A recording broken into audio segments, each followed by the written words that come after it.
अस्सलाम वालेकुम स्टूडेंट्स, कैसे हैं आप? उम्मीद है खैरियत से होंगे। आज का जो टॉपिक है वो है हमारा टाइम वैल्यू ऑफ मनी। ये जो टॉपिक है और ये जो कोर्स है ये स्पेशली जो है वो बीबीए के स्टूडेंट्स के लिए, जो कि मैनेजमेंट का कोर्स कर रहे हैं या जो है अकाउंटेंसी पढ़ रहे हैं, उनके लिए। टाइम वैल्यू ऑफ मनी का कॉन्सेप्ट क्या है? In simple term the concept simple debt money today is always better than money tomorrow. यानी कि आज जो हम अपनी इन्वेस्ट कर रहे हैं, आने वाले दिन में उसकी वैल्यू क्या होगी। जैसे कि आपको यहाँ पे नाम से ही पता चल रहा है कि टाइम वैल्यू ऑफ मनी, जो मनी की जो वैल्यू है वो टाइम के साथ साथ चेंज होती रहे। यहाँ पे आपको नीचे लिख रहा होगा फ्यूचर में जो हम मनी एक्सेप्ट करेंगे वो किसके बराबर होगी? प्रेजेंट मनी के बराबर होगी। प्लस उसके अंदर हम टाइम को मेंशन करेंगे, यानी कि आज की जो हमारी जो प्रेजेंट मनी है वो जो है मनी हमारी फ्यूचर से ज़्यादा हो। अब यहाँ पे हम इसका ज़रा इंट्रोडक्शन देख लेते हैं। क्या है कि time value of money is an important concept in financial management. Financial management के लिए इसको समझना बहुत ज़रूरी है कि टाइम वैल्यू ऑफ मनी क्या है। किसी भी कारोबार को जब हम शुरू करते हैं तो उसके अंदर हम क्या करते हैं? इन्वेस्ट करते हैं, और फिर 10 साल के लिए, 20 साल के लिए जो भी हमने इन्वेस्ट किया होता है, आने वाले 10 साल या 20 साल में उसकी जो वैल्यू है, मनी की जो वैल्यू है वो इंक्रीज़ हो जाती है। दूसरे में लिखा हुआ है it can be use to compare investment alternative and to solve problems involving loans, mortgage, leases, savings and annuities. इन सारे तरीके से हम जो है अपने इन्वेस्टमेंट को बढ़ा सकते हैं। वेरिएबल ऑफ TVM यानी कि variable of time value of money, उसके जो है वो 5 कॉन्सेप्ट्स हैं जो कि हम उसको पढ़ेंगे। पहला कॉन्सेप्ट है present value.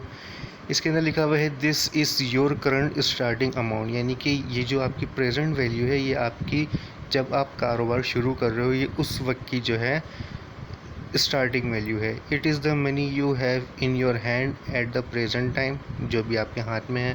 Your initial investment for your future, जो आप जो है इस पैसे को जो आपके हाथ में है अभी प्रेजेंट वैल्यू जो है उसको आप इन्वेस्ट कर रहे हो किस चीज़ के लिए? फ्यूचर के लिए।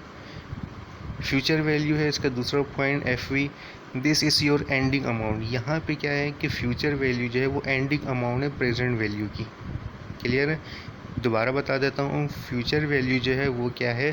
प्रेजेंट वैल्यू है आपकी फ्यूचर अमाउंट की। It should be worth more than the present value provide is earning interest and growing over time. यानी कि जाहिर सी बात है कि जब हम अपनी प्रेजेंट वैल्यू को इन्वेस्ट करते हैं फ्यूचर वैल्यू के लिए तो इसके अंदर जो है हम इंटरेस्ट लेते हैं, अर्निंग, कोई भी चीज़ की हम अर्निंग करते हैं, और फिर जो हमारी अमाउंट है वो ग्रो होती है ओवर टाइम के लिए, यानी कि आगे फ्यूचर वैल्यू के लिए। इसके बाद है variable of TVM, time value of money. The number of periods, इसको जो है N से शो किया है, N मतलब number. This is the time line for your investment और डेबिट्स, यानी कि ये आपका कितने टाइम के लिए आप अपने इन्वेस्ट कर रहे हो। It is usually measured in years, इसको ज़्यादातर मेजर किया जाता है ईयर्स से, but it could be any scale of time such as quarterly, monthly और इवन डेली।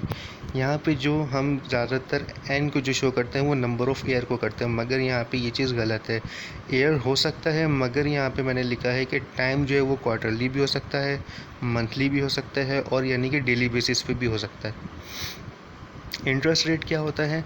हम किसी भी कंपनी में जब हम जो है किसी भी बैंक से यानी हम उधार लेते हैं, तो जब हम बैंक को लोन पे कर रहे होते हैं तो बैंक हम पे क्या कर रहा होता है? इंटरेस्ट ले रहा होता है। जाहिर सी बात है, हम जब किसी बैंक से लोन लेंगे तो हम एक लंबे टाइम के लिए लोन लेंगे। तो बैंक ने क्या किया? हमारे पास इन्वेस्ट किया, अब जब वो हमसे ले रहा है तो वो पैसे ऊपर ले रहा है। तो यही चीज़ आपकी आती है टाइम वैल्यू ऑफ मनी में। यहाँ पे हम इसको देखते हैं, इंटरेस्ट रेट लिखा हुआ है this is growth rate of your money. ये क्या चीज़ है? हमारी मनी की ग्रोथ रेट है over the life time and the investment, जब तक हमने इन्वेस्टमेंट करी हुई है, 10 साल की, 20 साल की, जो भी आपका टाइम है। It is state in a percentage value such as 8% या तो फिर 0.8।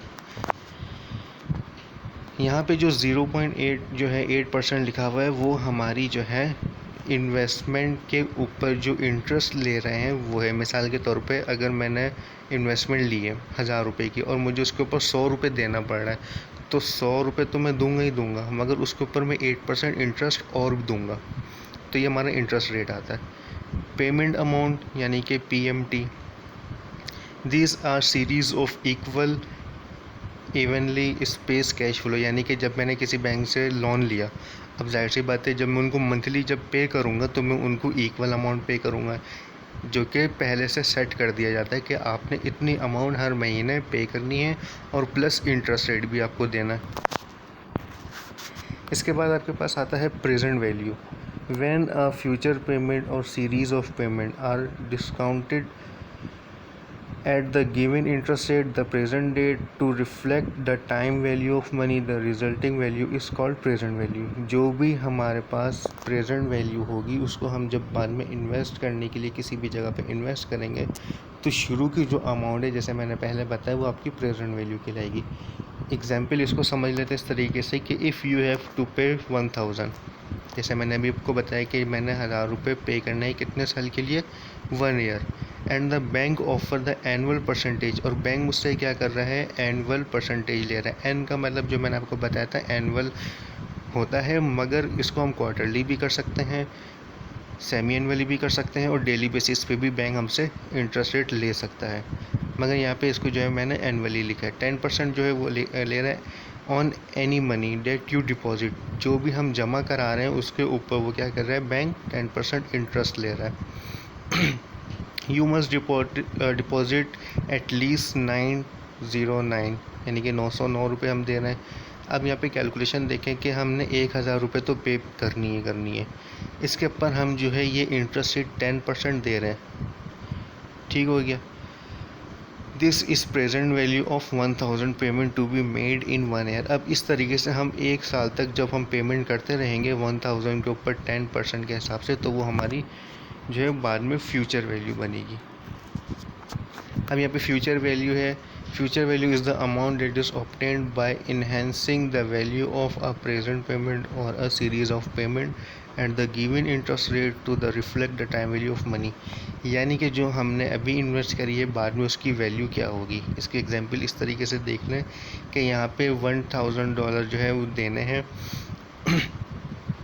लोन देने हैं, ठीक है। अब इसके ऊपर जो 10% मैंने दिया है by the ending of first year, यानी कि पहले साल के अंदर मैंने कितना, यानी कि पहले साल के अंदर आपके 12 महीने होते हैं, तो 12 दफ़ा मैंने 1000 रुपये पे किए और उसके ऊपर 12 दफ़ा मैंने 10% इंटरेस्ट रेट भी दिया।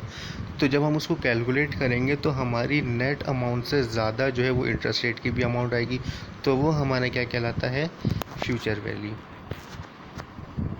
इसके बाद एनवीटी आती है, and NVT is an equal annual series of cash flow, यानी एनवीटी का मतलब ये नहीं होता है सालाना नहीं है, एनवीटी का मतलब ये है कि इक्वल सीरीज़ ऑफ पेमेंट, यानी कि हम हर साल जो है $1000 पे करते जाएंगे 5 ईयर्स तक या 10 ईयर्स तक। Annuities can be equal amount deposit, equal annual withdrawals, equal annual payment or equal annual receipts.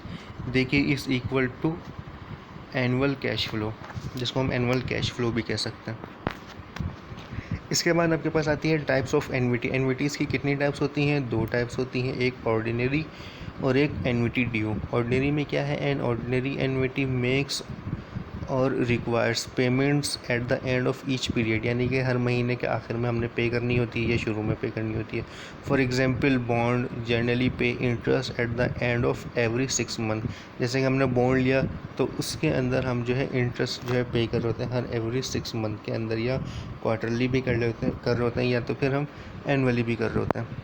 इसके बाद आता है आपके पास annuity due. With an annuity due by construct payment comes at the being of each period, rent which is landlords typical require at the being of each month in a common example. बिल्कुल ordinary annuities की तरह है कि हम इसको हर महीने जो है हमें इंटरेस्ट रेट के हिसाब से पैसे मिल रहे होते हैं। Present and future value of annuity, present और फ्यूचर वैल्यू की जो एनवीटी है उसके अंदर क्या फ़र्क है। अब यहाँ पे हम बात करेंगे present and future value of annuity. Present value of an annuity क्या है, find out the present value of a series of equal cash flow that occurs after equal period of time, यानी कि जितना हमारा इक्वल पीरियड ऑफ टाइम होगा 5 साल का या 10 साल का, हमने उतनी ही पीरियड टाइम पे अपना कैश जो है वो पेमेंट करती रहनी है। Future value of annuity, cash is equal accumulated value at the future date of a series of equivalent payments receipts. वही चीज़ कि हमारी बाद में फ्यूचर वैल्यू उसकी क्या बनेगी जब हमने प्रेजेंट वैल्यू में अपनी अमाउंट जो है वो इन्वेस्ट करते गए हैं।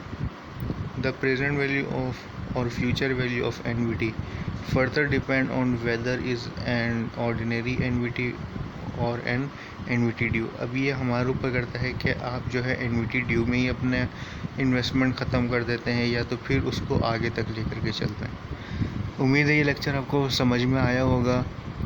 अगर कोई आपको परेशानी हो तो आप जो है कमेंट सेक्शन में पूछ सकते हैं। मैं डिस्क्रिप्शन में भी जो है अपना मोबाइल नंबर डाल दूँगा, तो आप वहाँ से भी मालूम कर सकते हैं। जब तक के लिए अपना ख्याल रखिएगा। Thank you. अल्लाह हाफ़िज़।